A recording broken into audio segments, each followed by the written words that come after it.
Pernah gak sih kalian lihat dua kelompok data yang rata-ratanya sama, tapi kok rasanya beda banget? Yang satu nilainya hampir mirip semua, yang satu lagi naik turun gak karuan. Nah, kenapa hal kayak gitu bisa terjadi? Yuk simak videonya, jawabannya ada di sini. Assalamualaikum warahmatullahi wabarakatuh. Halo semuanya, kami dari kelompok 5 kelas manajemen 2A dari program studi manajemen Fakultas Ekonomika dan Bisnis di Universitas Majalengka, salah satu universitas terbaik di Kabupaten Majalengka. Fakultas kami merupakan salah satu fakultas unggulan yang terus berkembang dalam bidang ekonomi dan bisnis. Begitu juga dengan program studi manajemen, yaitu berkomitmen mencetak lulusan terbaik dan siap bersaing di dunia kerja. Dalam video ini kami akan menyampaikan materi dari mata kuliah Statistika 1 dengan topik ukuran penyimpangan. Sebelum masuk ke materi, yuk kenalan dulu dengan anggota kelompok kami.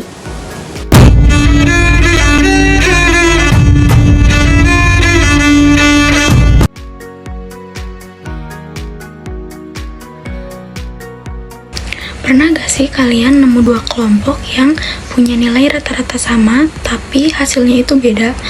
Misalnya ada dua kelas yang punya nilai rata-rata ujiannya itu 75, akan tetapi kelas A nilainya itu merata dari 73 sampai dengan 77, sedangkan kelas B ada yang mempunyai nilai 95, bahkan ada yang 55. Nah, walaupun rata-ratanya itu sama, tapi penyebarannya itu beda jauh. Itulah kenapa kita nggak bisa cuma lihat rata-ratanya doang, akan tetapi kita juga harus lihat seberapa jauh sih nilai itu menyebar dari rata-ratanya. Nah, disinilah pentingnya kita paham ukuran penyimpangan atau ukuran variasi dalam data. Ukuran ini ngebantu kita tahu apakah data itu cenderung kumpul di sekitar rata-rata atau justru menyebar kemana-mana. Jadi, kalau kita lihat cuma rata-ratanya saja, tanpa tahu sebenarnya, bisa saja kita salah mengambil kesimpulan. Nah, sekarang kenapa sih ukuran penyimpangan itu penting banget?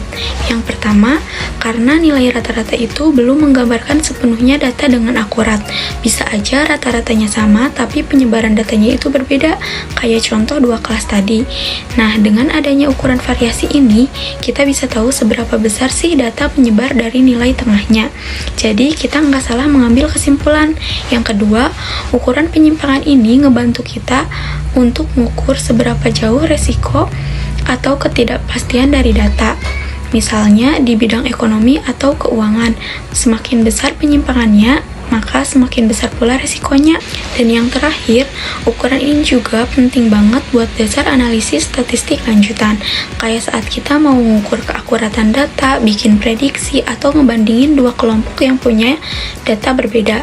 Jadi, ukuran penyimpangan itu bukan cuma pelengkap saja, tetapi penting banget supaya kita bisa lihat gambaran data secara utuh dan objektif.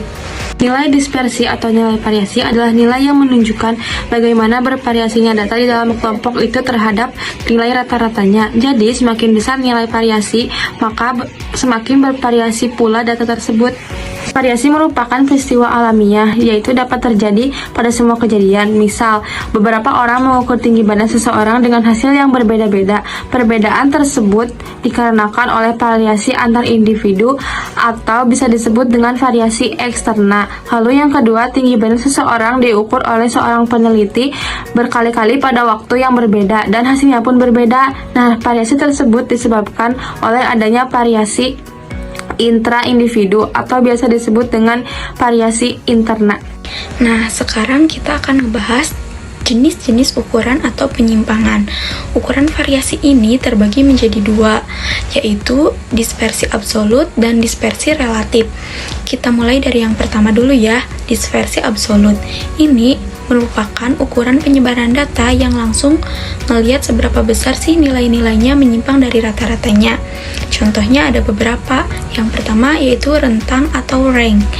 Ini paling sederhana, cuma mengambil selisih antara dari nilai terbesar dan nilai terkecil. Misalnya ada data 3, 5, 7, 9. Maka rentangnya itu 9 dikurangi 3 jadi 6. Yang kedua ada deviasi standar. Ini sering banget dipakai karena mengukur penyimpangan tiap data dari rata-rata secara akurat. Pakai kuadrat.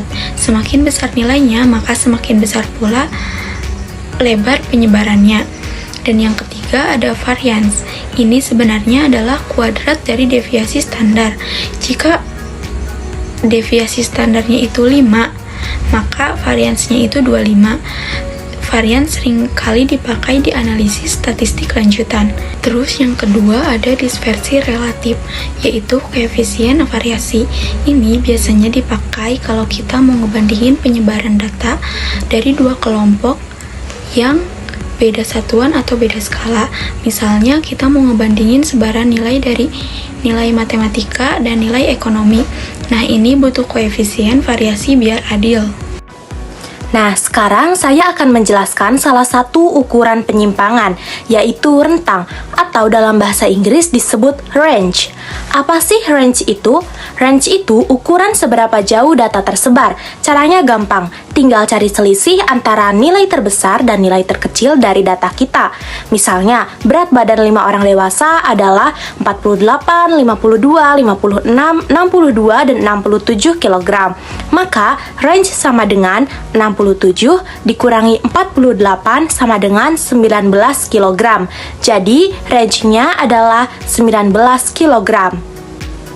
Sekarang kita lihat contoh nyata dari data berat badan mahasiswa. Di tabel ini ada dua kelompok. Kelompok 1 punya berat badan dari 40 sampai 70. Range-nya 70 dikurangi 40 sama dengan 30. Rata-ratanya 58,2 kg. Kelompok 2 punya berat badan dari 39 sampai 70. Range-nya juga 30 dan rata-ratanya 47,4 kg. Jadi, walaupun range-nya sama, ternyata rata-ratanya beda, artinya pola sebarannya juga berbeda. Nah, sekarang kita bahas contoh lain, nilai ujian dua kelompok mahasiswa. Kelompok 1 punya nilai 40, 45, 50, 55, dan 60. Range-nya 60 dikurangi 40 sama dengan 20. Rata-ratanya 50. Kelompok 2 punya nilai 10, 25, 55, 70, dan 90. Range-nya 90 dikurangi 10 sama dengan 80. Rata-ratanya sama 50 juga. Tapi lihat bedanya, meski rata-ratanya sama, range-nya beda jauh. Nah, artinya kelompok 1 memiliki kemampuan yang relatif merata karena nilai-nilainya tidak jauh berbeda. Sementara itu, pada kelompok 2 terdapat variasi nilai yang sangat besar, ada yang sangat tinggi, tetapi ada juga yang sangat rendah. Kesimpulannya, range membantu kita memahami seberapa besar perbedaan atau penyebaran dalam suatu kumpulan data. Meskipun dua kelompok memiliki nilai rata-rata yang sama, bukan berarti kondisi keduanya serupa. Dengan memperhatikan range, kita bisa melihat bagaimana data tersebar dan mengetahui apakah datanya seragam atau bervariasi. Lalu yang kedua ada rata-rata deviasi. Rata-rata deviasi atau mean deviation atau bisa disingkat dengan MD adalah rata-rata dari seluruh perbedaan pengamatan dibagi banyaknya pengamatan. Nah, untuk itu di rata-rata deviasi juga nilainya harus diambil mutlak. Maksudnya yaitu ukuran seberapa jauh nilai-nilai data menyimpang atau berbeda dari nilai rata-rata dengan menghitung rata-rata dari nilai mutlak perbedaan tiap data dengan meannya. Maka dari itu, rata-rata deviasi bisa dirumuskan dengan MD sama dengan sigma X min X per N. Lalu selanjutnya di sini sudah ada tabel contoh mean deviasi. Di kolom pertama yaitu ada rata-rata dalam kilogram. Yang pertama kita akan mencari mean. Rumus mencari mean itu kan perbedaan seluruh pengamatan dibagi jumlah pengamatan. Yaitu yang pertama ada 48, 52, 56, 62, 67, lalu dijumlahkan menjadi 285. Jadi 48 ditambah 52 tambah 56 ditambah 62 ditambah 67 dibagi 5, yaitu hasilnya 57. Lalu di kolom yang kedua ada X min X bar, yaitu kita di sini akan mencari mean deviasi. Mean deviasi itu kan rumusnya sigma X min X bar per N. di sini di kolom yang kedua sudah ada min 9, min 5, min 1, 5, dan 10. Nah, dari mana kita dapat min 9? Yaitu 48 dikurangi 57. Kan rumusnya X min X bar ya. Kan X-nya 48, terus X barnya itu 57. Jadi 48 dikurangi 57 hasilnya min 9. 52 dikurangi 57 hasilnya min 5. 56 dikurangi 57 min 1. 62 dikurangi 57 hasilnya 5. 67 dikurangi 57 itu hasilnya 10. Maka di sini kita akan mencari mean deviasi dengan rumus sigma X min X per N, yaitu kita masukkan 9 plus 5 plus 1 plus 5 plus 10 per 5. Dari mana kita dapat 9? Kenapa nggak dituliskan min? Karena kan di sini kalau rata-rata deviasi itu kan harus diambil nilai mutlak ya. Nah, di sini jadi dituliskan positif. Lalu di sini kita jumlahkan, yaitu 9 plus 5 plus 1 plus 5 plus 10 dibagi 5, yaitu hasilnya 6 kg. Jadi untuk meannya yaitu 57 kg dan mean deviasinya yaitu 6 kg. Lalu di kolom yang ketiga ada X min X bar pangkat 2, yaitu X min X barnya kan yang pertama itu kan min 9. Nah, min 9 dikali min 9 yaitu 81, min 5 dikali min 5 25, min 1 dikali min 1 yaitu 1, 5 dikali 5 25, dan 10 dikali 10 itu 100. Lalu dijumlahkan ke bawah hasilnya yaitu 232. Selanjutnya kita masuk ke pembahasan tentang varians. Varians adalah rata-rata kuadrat selisih antara masing-masing nilai data dengan nilai rata-ratanya. Jadi, varians menggambarkan seberapa jauh nilai-nilai data tersebar dari rata-ratanya.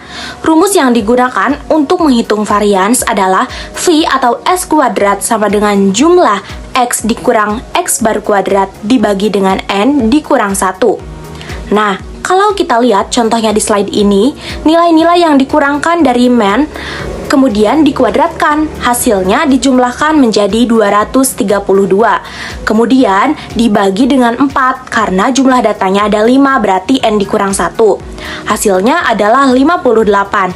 Jadi nilai varians untuk data ini adalah 58. Nah, selanjutnya kita akan ngebahas salah satu ukuran penyimpangan yang paling sering dipakai, yaitu standar deviasi atau biasa kita sebut simpangan baku. Standar deviasi ini mempunyai fungsi untuk mengukur seberapa besar sih data kita itu menyebar dari nilai rata-ratanya. Semakin besar standar deviasinya, artinya datanya itu semakin menyebar dan enggak merata. Sebaliknya, semakin kecil standar deviasinya, berarti datanya cenderung kumpul di sekitar rata-ratanya saja. Nah, kalau simpangan baku ini kita kuadratin atau dipangkatin 2, maka hasilnya itu disebut varians.